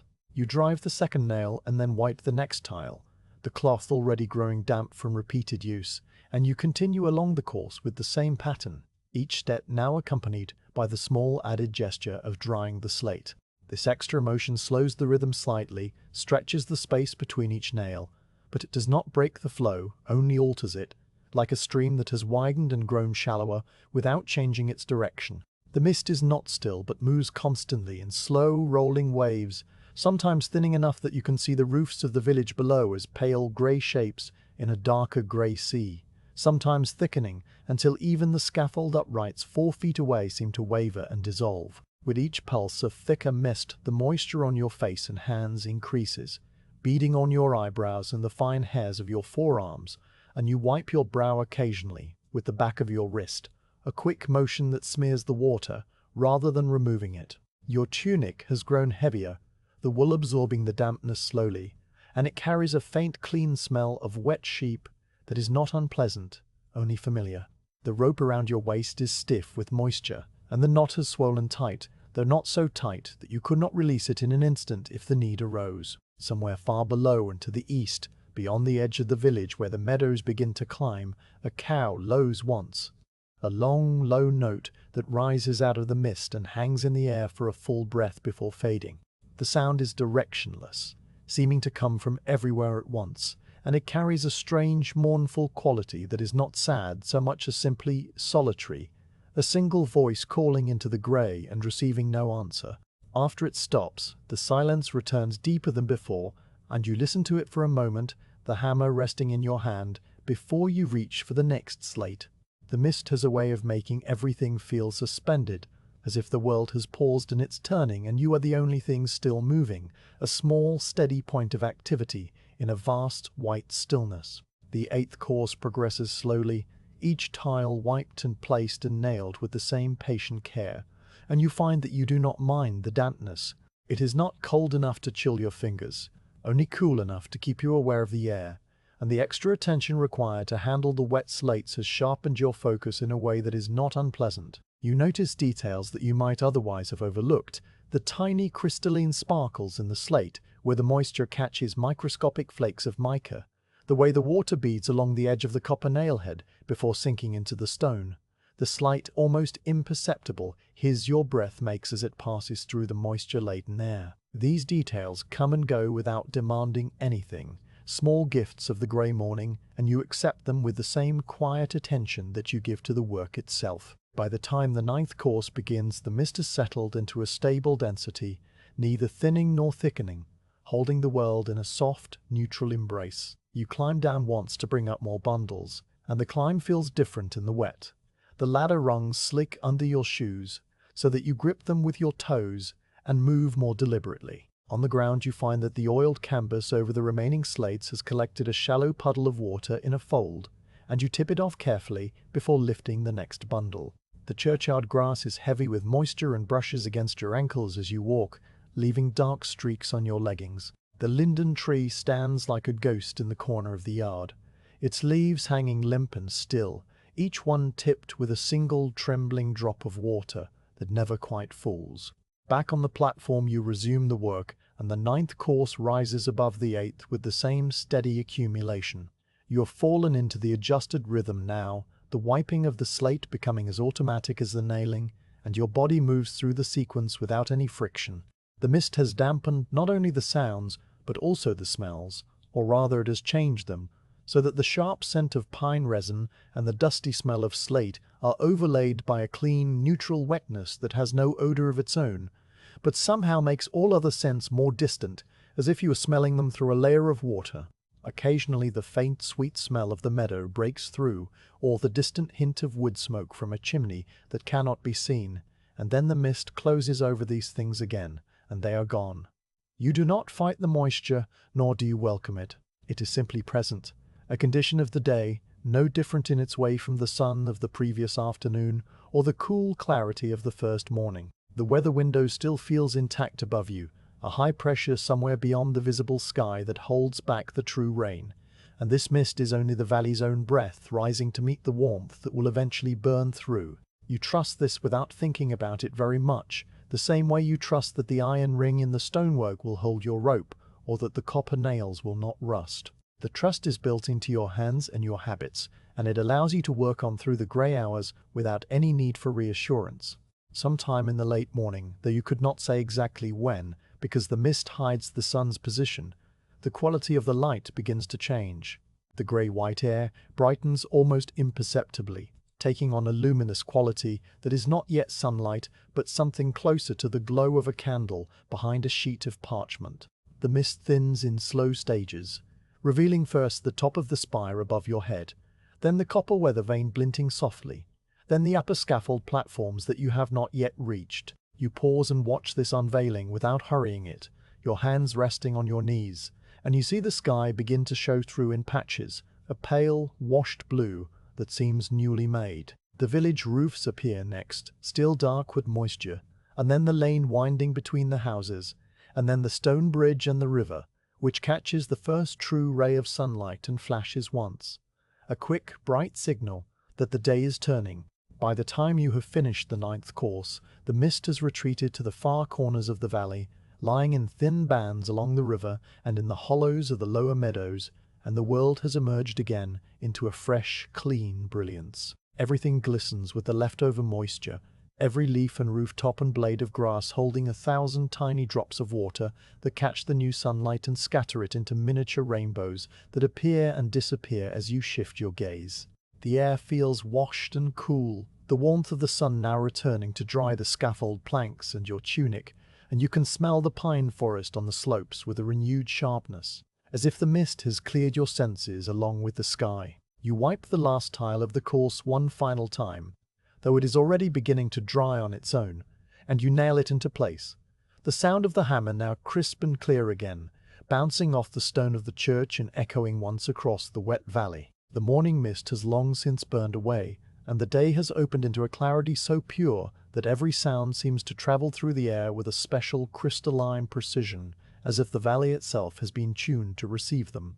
You kneel on the 4th scaffold platform, high up the spire now, where the angle is so steep that you lean into the rope and feel it press against your lower back with a steady, reassuring tension. The slates you are laying are thin, almost delicate, lighter than those below, and they ring differently when they touch each other. It is this ringing that draws your ear, gradually and without intention, until you find that you are not merely hearing the sounds of the work, but listening to them, the way a person might listen to rain on a roof while drifting towards sleep. The sounds begin with the slate itself. When you lift a new tile from the stack, it slides against the one beneath it with a faint dry scrape, a whisper of stone on stone that lasts only as long as the motion.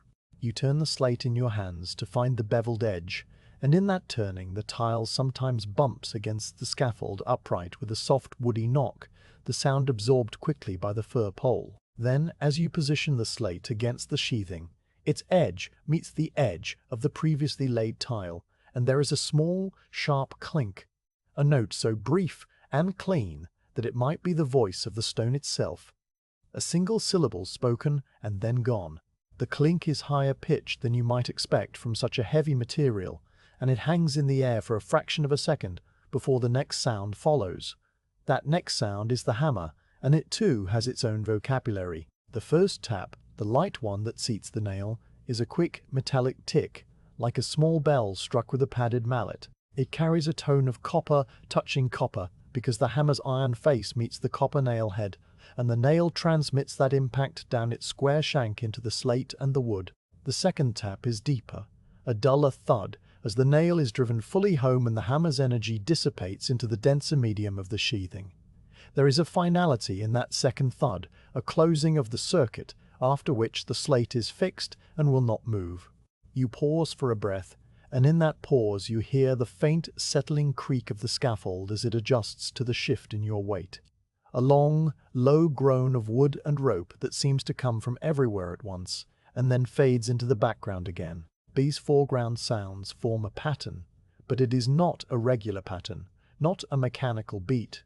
It is more like the breathing of someone asleep, irregular in its spacing, yet deeply steady in its overall rhythm. Sometimes you drive both nails in quick succession, the tick and the thud separated by barely a heartbeat, and other times you pause between them to wipe a bit of dust from the tile or to check the alignment with the straight edge, and the silence stretches out for several seconds before the next slate clinks against its neighbor. The intervals between these actions are filled with the subtler sounds of the body, the slight shift of your knee on the burlap sack, the soft inhale and exhale of your own breath, the rustle of your wool sleeve against the planks when you reach for another nail.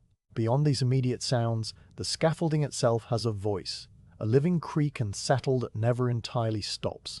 The ropes, dried now after the morning mist, twist almost imperceptibly in their lashings and produce a low, rubbing sound, like the sound of a hand moving slowly over a taut length of cord. The planks expand and contract with the sun's warmth, giving off occasional sharp cracks that are startling only if you choose to be startled. You have heard them so many times now that they register as no more than a familiar punctuation mark. Somewhere below, a loose end of rope taps against the stone of the tower when a gust of breeze catches it, a soft, rhythmic patting that goes on for a minute and then stops without reason. Your tools contribute their own notes. The slate cutter, when you use it at the corner of each course, makes a grinding, rasping sound as the blade scores the stone, a low, gritty noise that is the sound of destruction and creation at once. The fracture of the slate along a line you have chosen. The tool box, when you wind the string back in, makes a tiny whirring click from its brass crank, a mechanical insect noise that is over before you can fully hear it. The leather pouch of nails, when you dip your fingers in, releases a soft, dry rattle, like seeds shaken in a pod, and the sound of each nail being picked up is too small to hear, but you feel it, a slight tick transmitted through your fingertips. Layered beneath all these human and tool-borne sounds are the wider sounds of the valley, the constant, patient backdrop against which the work is set.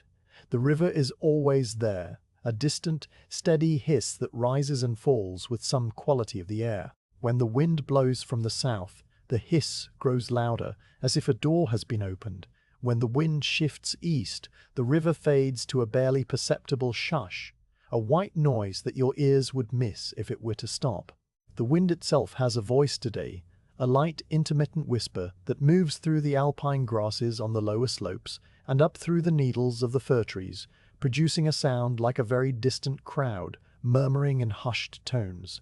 The cowbells, which you have not heard since the early morning, return now as the herd moves across a high meadow, a scattered, random music of bronze notes that seem to be speaking to one another across the grass.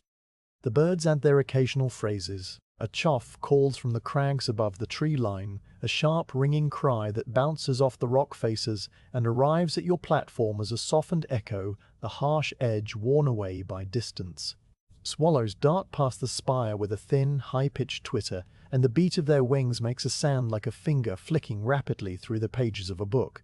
A raven passes overhead at some point, and its wing beats are a slow, deep whoosh, the sound of air moving over large feathers, and then it croaks once, a hollow wooden note that seems to come from the sky itself. The church bell, when it rings the hour, is the deepest voice of all. You feel it before you hear it, a vibration that travels up through the stone and into the scaffold planks, humming under your knees and in the soles of your feet. Then the sound arrives in the air, a great bronze wave that rolls outward across the valley, heavy and slow, each note a separate solid presence that swells and then decays over a full 10 seconds before the next note strikes. The bell does not interrupt the rhythm of your work so much as it briefly becomes the rhythm, the only sound, and then it withdraws, leaving behind a resonant silence that takes a moment to fill again with the smaller sounds of slate and hammer.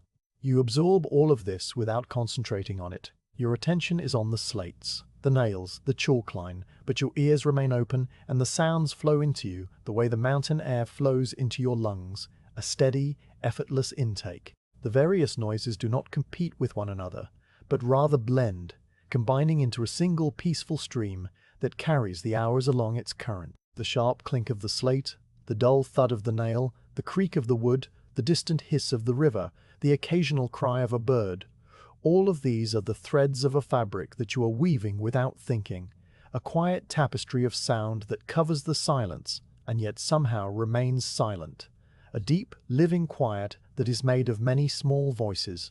There is also the sound the slate makes at the very moment it finds its final position, a sound that is easy to miss because it happens in the instant between the first nail and the second. When you press the tile against the sheathing and it seats itself against the previous tile with the correct overlap, it sometimes emits a clean, brief ring, a tiny musical note that might belong to a very distant bell or a glass struck gently with a spoon. This note is the voice of the slate itself, a vibration set off by the precise meeting of two stone edges, and it fades so quickly that you are never quite sure you heard it.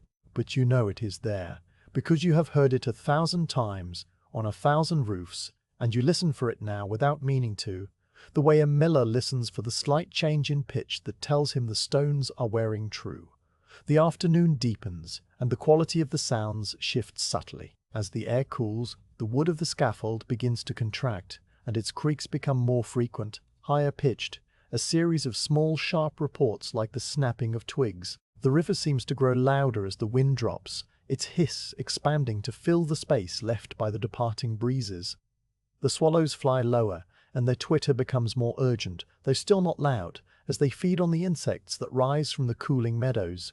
The cowbells draw nearer, the herd making its slow way down the slope toward the village for the evening milking, and the individual notes become distinguishable, each bell with a slightly different pitch, a different degree of wear to its edge. You finish the corner tile of the current course, cutting it with the slate cutter and then punching the nail hole, and as you work you hear the rasp of the blade and the small sharp crunch of the punch breaking through the stone. When you nail the piece in place, the hammer's tick thud is exactly like all the others, and the slate adds its own brief ring as it settles. You sit back on your heels and let the hammer rest on your thigh, and for a moment you simply listen, doing nothing else, allowing the full wash of sound to pour over you. The valley hums and whispers, the wood settles, the river hisses, a dog barks somewhere far below. A child's voice rises in a brief unintelligible call, and then fades, and above it all, the copper weather vane, which you can see now glinting just above your head, gives out a tiny, tinny squeak as a puff of wind sets it turning a quarter inch. This listening is not an act of concentration but of release, a letting go of the need to separate one sound from another. You hear the whole valley as a single, living murmur, and your own place within it as one note among many, the note of the hammer and the slate, a note that will fall silent at the end of the day and resume again tomorrow. The stream of sound carries you along, and you feel no desire to steer it or to stop it, only to remain suspended within it, a quiet floating presence held in the gentle current of the afternoon. Then, without any signal, your hand reaches for the next slate, and the clink of stone on stone begins the cycle once more, a small, clean sound that leads into all the others, and the work continues, wrapped in its cocoon of layered, peaceful noise.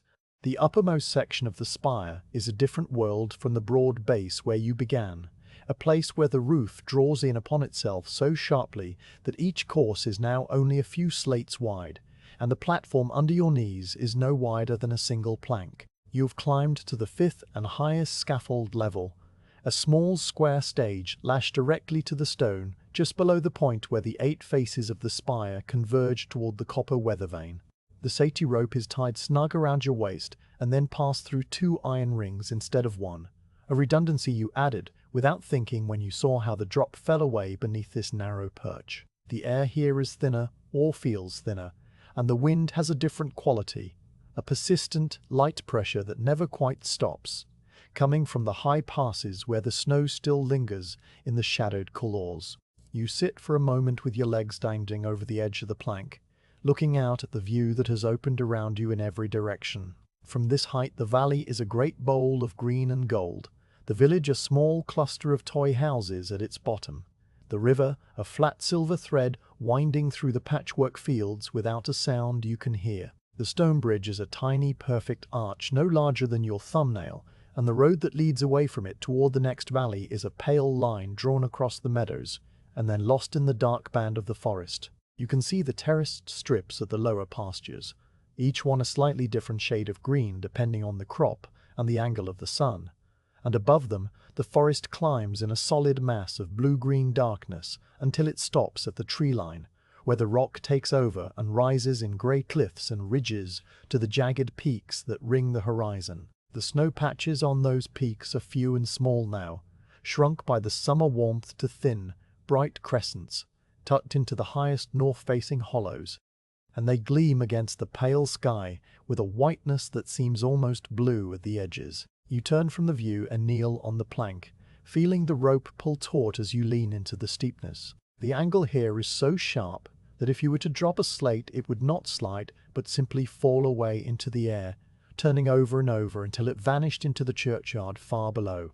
You were careful with your movements, not from fear, but from a calm, practical attention that has grown sharper as the height has increased. Each slate you handle now is one of the last, and there is a particular quality to the work at this stage, a sense of closing in, of the long accumulation of courses finally approaching its natural end. The tiles for this section are the thinnest of all, cut smaller and narrower to fit the tapering faces, and you have carried them up in small bundles of 5, because the climb is long and the platform holds little space. The second to last face of the spire receives its slates in the same steady rhythm, though the rhythm has slowed now to accommodate the extra care required. Each tile must be cut not only at the corner but often at both ends, because the tapering has become so pronounced that few full-width slates will fit. You use the slate cutter frequently, scoring and snapping the grey stone into narrow wedges and angled pieces that interlock with one another, the joints tight and true. The cutter's blade rasps and grinds, and the small scraps of waste slate accumulate in a pile that you will lower down later.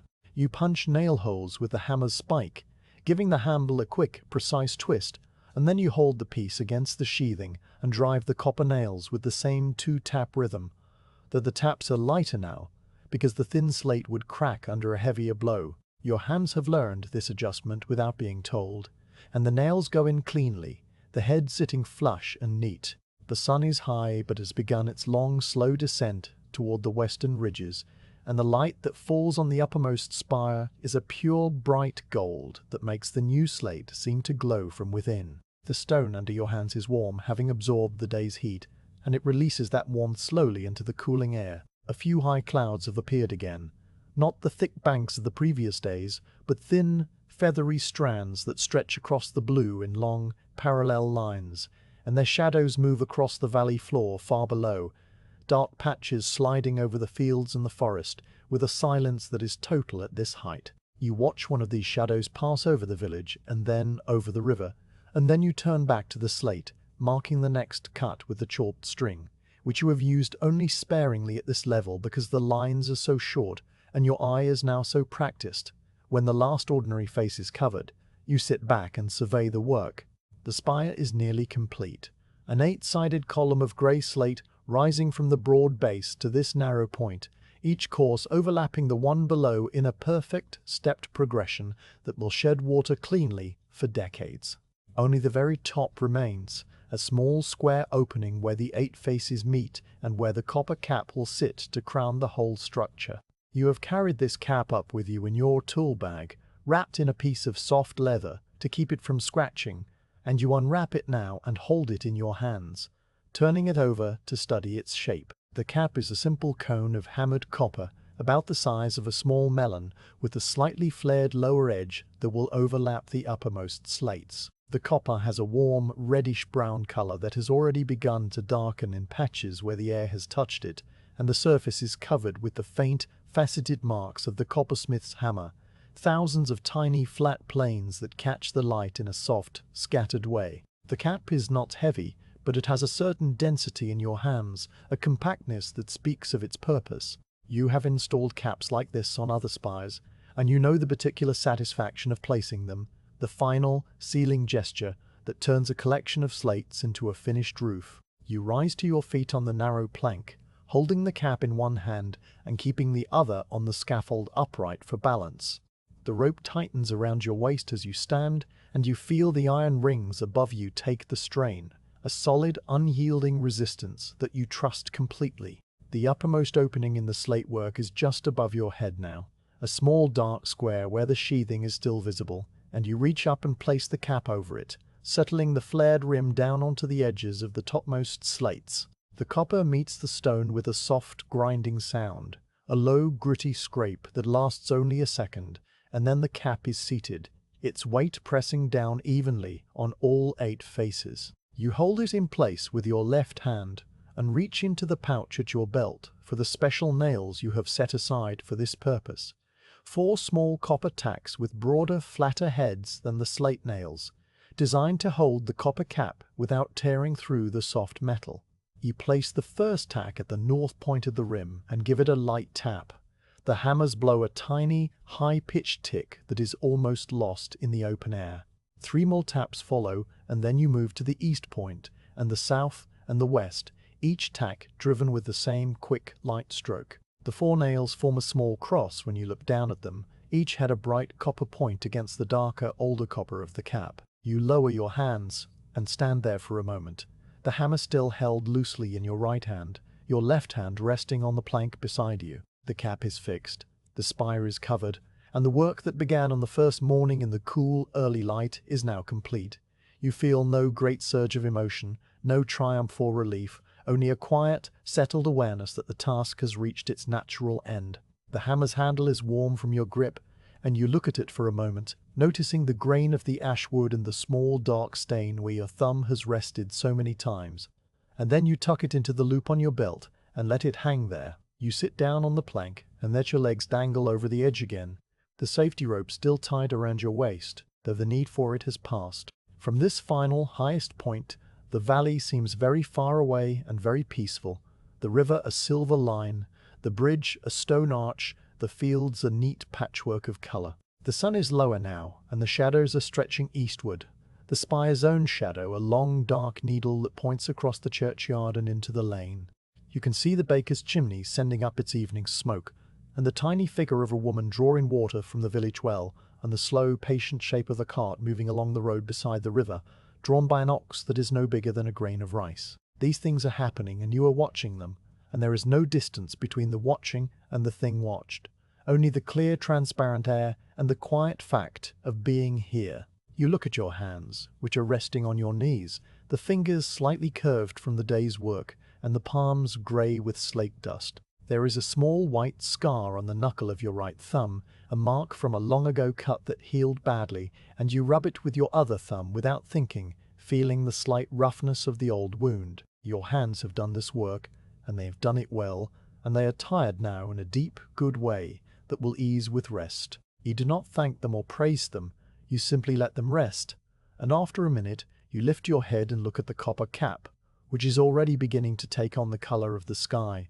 a soft reddish gold that will darken over the years, to a deep dull brown, and then to the pale green of verdigris, a slow transformation that will happen without anyone watching. The bell in the tower below you rings the hour, and the sound is different from up here, louder and more immediate, because you are so close to the bell chamber that you can feel the vibration not only through the stone, but through the air itself, a great humming wave that passes through your chest and then rolls away down the valley. You let the notes sound and fade, 4 of them this time, and when the last echo has died into the forest you untie the safety rope and coil it one final time, laying it on the plank beside the pile of slate scraps.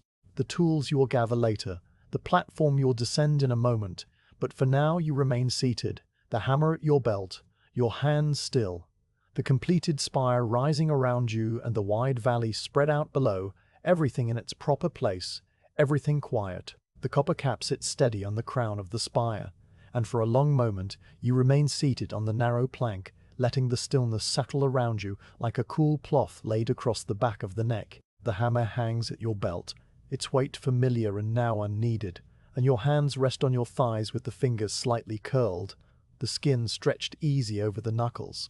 The valley below has not changed, and yet it seems different now, as though the completion of the roof has shifted something in the air, a quiet adjustment that only you can feel. The river still winds in its silver path.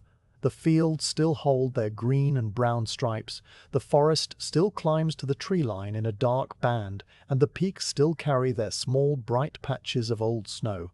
But all of these things seem to have drawn a single breath and released it, settling into have drawn a single breath and released it, settling into a deeper calm.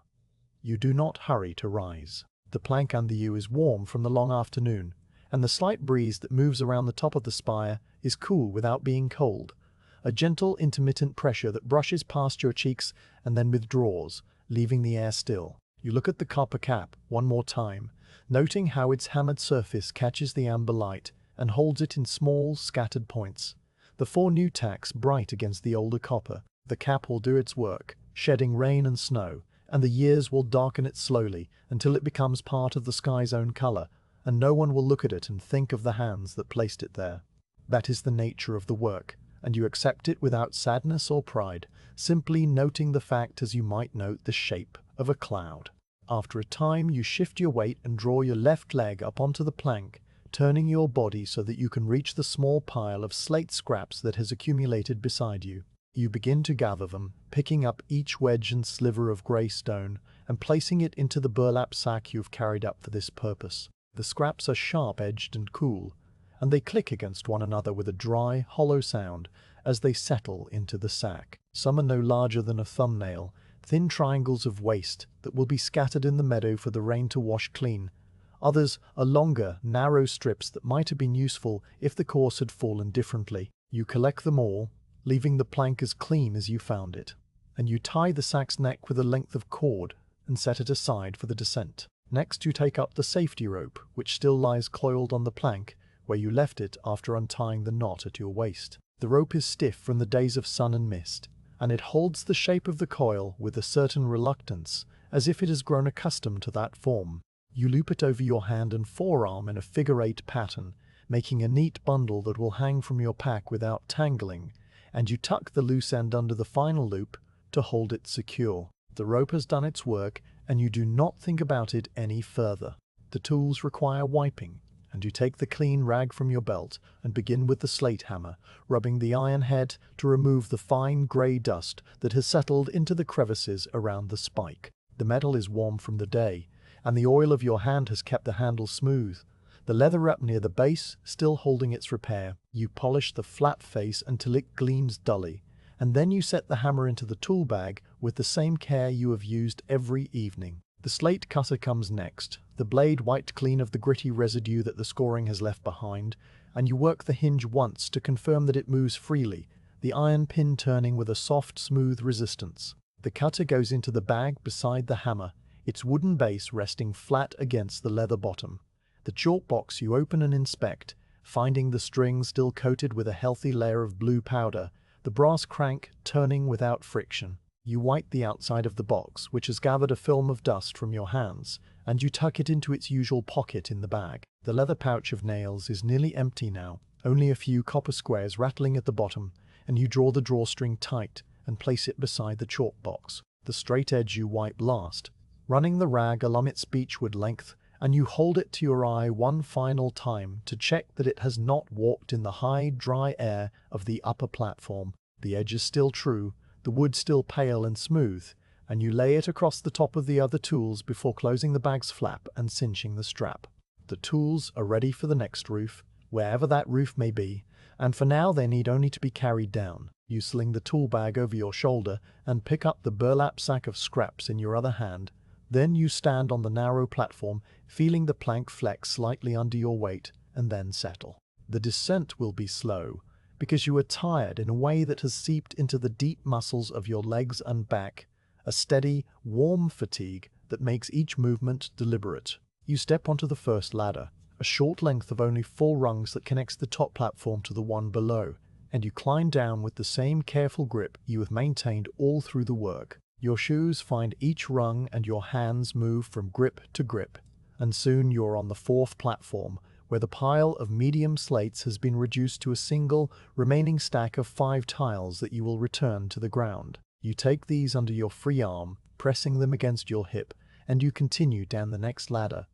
The third platform holds only the memory of the long afternoons you spent here, the planks bare except for the faint, dusty outline, where your burlap kneeling pad rested. You pause for a moment and look up at the spire, which rises above you now in its completed form. The new slate, a uniform cool grey that seems to absorb the light rather than reflect it. The courses you laid flow upward in a smooth, even progression, the overlaps consistent and true, the corners sharp and clean. There is a satisfaction in seeing the finished thing, a quiet, wordless feeling that settles somewhere in your chest and then does not ask to be examined. You nod once, a small, solitary gesture, and then you move on. The second platform passes, and the first, and then your feet touch the long ladder that leads straight down to the churchyard. You climb down one rung at a time, the tool bag bumping softly against your side, the slate scraps shifting in their sack, and when your shoes meet the cobblestones, you feel the solid, welcoming press of the earth rising through the soles of your feet. You set down the sack and the remaining slates, then lower the tool bag and let out a breath that you did not know you had been holding. The ground feels different than it did this morning, steadier and more present, as though the days spent suspended on the scaffolding have sharpened your sense of its solidity. You turn around and step back a few paces to look up at the spire, which stands now in the full, low light of the late afternoon. The new slate is a uniform, quiet grey, darker in the spots where the shadow of the weather vane falls across it, and the copper cap gleams softly at the very top, a small bright point that catches the eye and then releases it. The contrast between the old wooden shingles, which you remember stripping away, and the clean stone surface that has replaced them is absolute. A transformation that happened so gradually, one slate at a time, that it seemed to occur without anyone noticing. You notice it now, standing here on the solid ground, and you let your gaze travel from the base to the cap, tracing the lines you know so intimately, the lines that your hands have touched and measured and checked. The sun is low enough now that the churchyard is filled with a warm amber light that casts long shadows from the gravestones and the linden tree. The air has cooled and carries the first faint edge of evening, a subtle crispness that mingles with the scent of meadow grass and the distant wood smoke from the village chimneys. You walk to the side of the church where the remaining scaffolding poles and planks are stacked neatly against the wall, and you add the few leftover slates to the pile under the oiled canvas. The tool bag you hang on the wooden peg where it will wait until you come to collect it. For now, there is only the final tidying, the small acts that close out a finished task.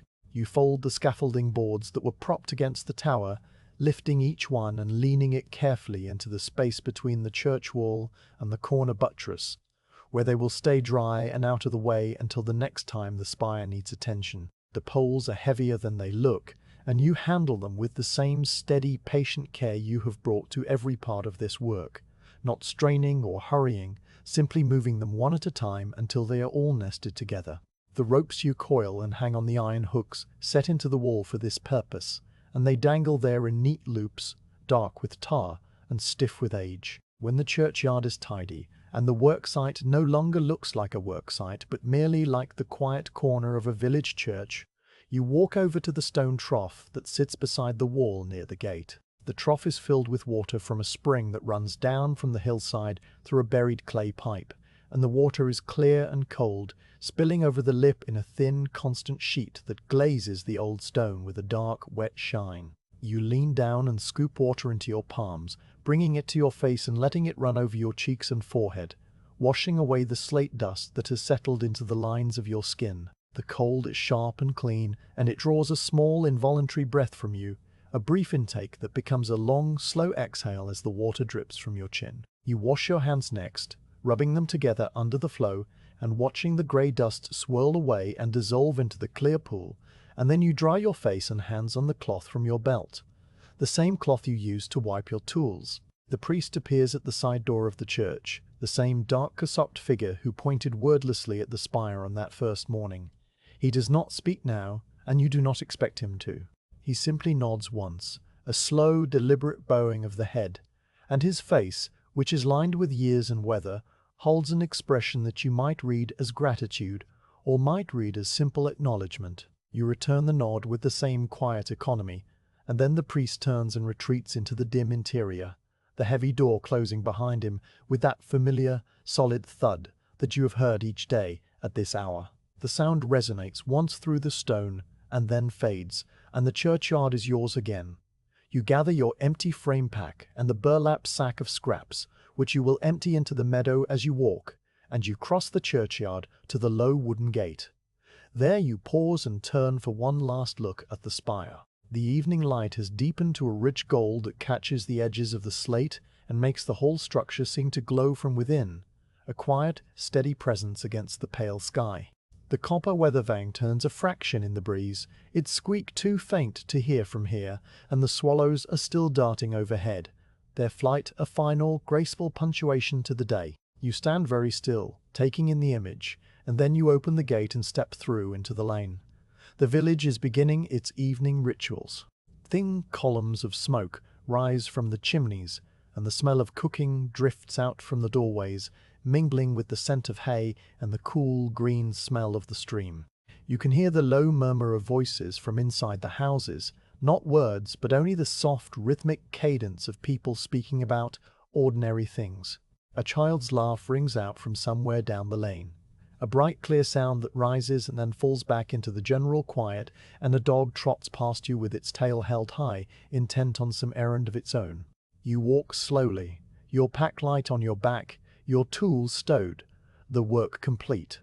At the edge of the village, where the lane begins its gentle descent toward the lower valley, you stop and empty the burlap sack of slate scraps into the meadow. The pieces scatter among the grasses with a soft, dry rustle, some landing flat and some standing upright like small grey leaves. The meadow will absorb them, the rain will wash them clean, and by next summer they will be nearly invisible, a hidden record of the work that only you would recognize. You fold the empty sack and tuck it into your pack, and then you straighten up and look back at the village one final time, the spire now a slim grey finger pointing toward the fading blue of the sky. The bell rings for evening prayer, a single deep note that rolls out from the church tower and travels across the rooftops, across the fields, across the river, and into the dark forest and the high passes beyond. The note holds for a long, slow count, and then begins to decay, its edges softening as it spreads outward into the valley, and you stand in the lane and listen until the last vibration has faded into the cooling air,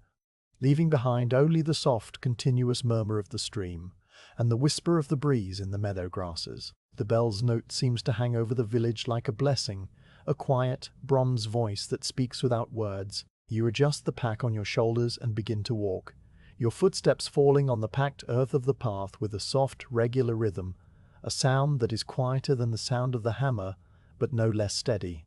The path leads away from the village and down along the river, winding through the meadows and the patches of alder and willow, and you follow it without haste, your pace slow and even, the kind of pace a person keeps when there is no need to arrive anywhere by any particular time. The evening air is cool and fresh, and it carries the smell of the water and the wet stones and the first faint sweetness of the night-blooming flowers that open their petals as the light fades. Behind you the spire stands calm and still, its new slate blending into the twilight, its copper cap a darker point against the sky, and you do not turn to look at it again because it is already fixed in your memory, a simple finished thing that will remain after you have gone. The work is done, the weather window has held, and the spire will shed the rain and the snow for years beyond counting. You walk on, your footsteps sounding softly on the path, the sound growing fainter and fainter as the distance increases until it merges with the other sounds of the evening, the rustle of the leaves and the murmur of the water, and the quiet, patient breath of the valley settling into the long, peaceful night.